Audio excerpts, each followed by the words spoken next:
Welcome back to the Create Happy Now podcast. We are on the 9th episode of Launch Day. In the previous episode, episode 8, Christina Stewart and I talked about the choices we make on our journey to happiness. In the last episode, I mentioned that my next guest was going to be Bill Bruner. Bill is all about joy, so much so he wrote 300 articles on the subject and a blog called Journey to Joy. Welcome to the Create Happy Now podcast, dedicated to helping you start your journey to discover true happiness. Join me, your host, Susan Blanton, weekly as we explore the transformation stories and words of wisdom from our masters of happiness with tips you can start applying today to create happy now.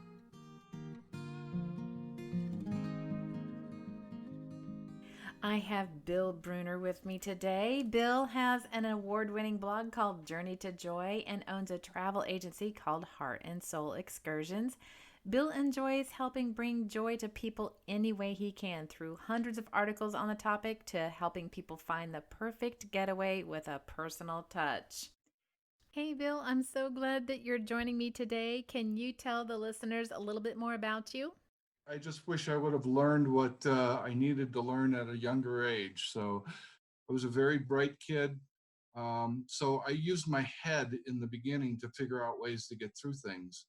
Didn't really find true love or true inspiration, just found ways to do things better and quicker than other people. So I kept moving up the ranks in different businesses.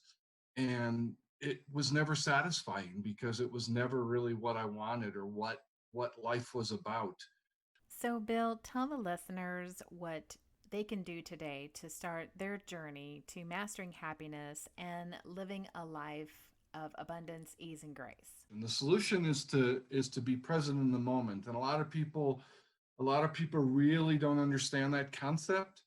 But I always like to do it. And I wrote a blog about this many years ago. Think about when you were a child and think about how you would walk outside and see a flower and you could lose yourself for half an hour or an hour just looking at that flower because it was so wonderful and you were so full of the joy that that flower brought you. It's the same thing as we move forward in life. We lose that wonderment. We lose that willingness to believe in magic possibilities, um, because life has a way of knocking us down because of the things that are required in it. We have to have a job, we have to make a certain amount of money to survive, we have to do this, we have to do that. And so it'll take you away from what you can really do. So if you can bring back some of that wonderment, if you can start to be excited about everything that comes into your life, then you can start to create the life that you really want.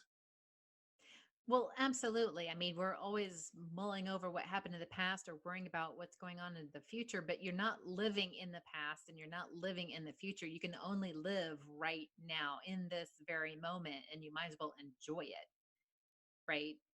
Yeah, right. And the past is the big thing for most people because most people have something that's happened to them in their past that they're not happy about, and they get hung up with, if I would have done this differently, if I would have tried something different.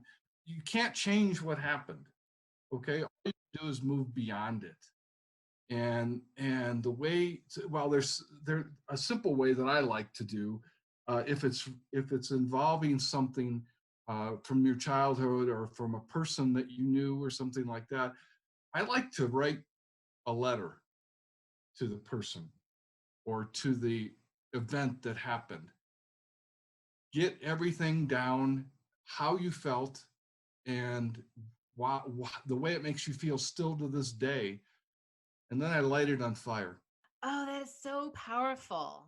And that's a great way to just kind of put the past and bury it in the past and let it go. And you I've been a part of some ceremonies where you take it and you put it in a balloon and the balloon takes it away. Of course, we don't like to put balloons in the air that much anymore, but just something to just kind of release it and let it go. And Yeah, and that's what it does. I mean, actually watching it burn and turn to ash, at least for me, releases what I was feeling and made me feel like now I could move forward.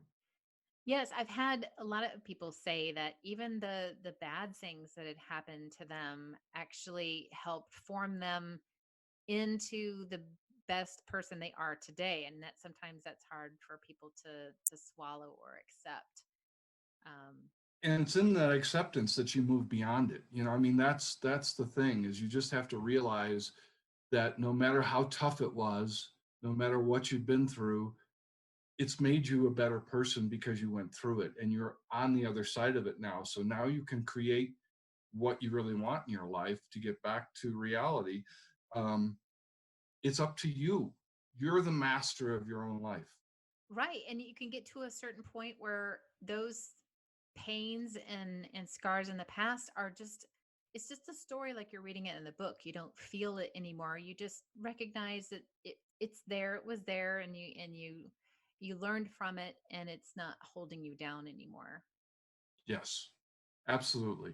And once you move beyond that, like I said, then it's about moving out of your head, because the head is attached to the ego. So the brain, the more we function thinking wise, the more we're tied up with our ego. And the one thing I always say about the ego is that it's insatiable. It'll never be satisfied.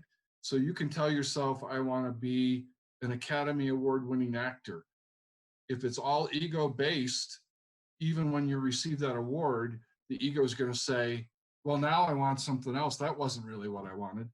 So you have to learn to move away from the mind and into the heart and soul, to go into that deep dive and start to understand your feelings and who you really are and how connected the world is. It's amazing the way you can change your life. It's just amazing. And people don't want to believe it because they think it's too simple. And the truth is that it was never meant to be hard. It was meant to be simple so that we could all have the life that we want.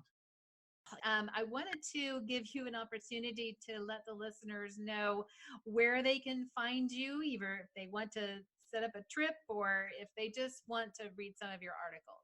Sure. So the blog is still out there. I still write in it occasionally, not as much as I used to, because there's about 300 ways to create a more joyful life. And I told myself when I started writing it that I was going to keep it brief so that it was an easy thing for people to do first thing in the morning. So it's about a 5-minute read daily. And it's Journey to Joy Timberwolf123 at blogspot.com, which I'm sure you're going to put up the link somewhere for them to find. Yes. Um, and either through the blog or through even my travel business, I'm always available to talk to people and try and help them through to find joy in their life, because it's very important to me. The travel side of things, you can sign up for a weekly email with travel deals, no matter where you are in the States or Canada. That's the two places I can sell, is the United States and Canada. And you can go out and find that. And the website is heartandsoulexcursions.com. Well, thank you, Bill, so much for coming on the show. And I really enjoyed this. And I look forward to having you on again in a few weeks. Okay. It was great talking to you. Thanks for listening to episode 9 of the Create Happy Now podcast. If you liked this episode, please subscribe, rank, and review, and you can get a free meditation by yours truly by clicking the link in the episode description as my thanks to you. On the next episode, you will meet Nancy Matthews. Find out how Nancy, the author of The One Philosophy, discovered her secret sauce to happiness 30 years ago.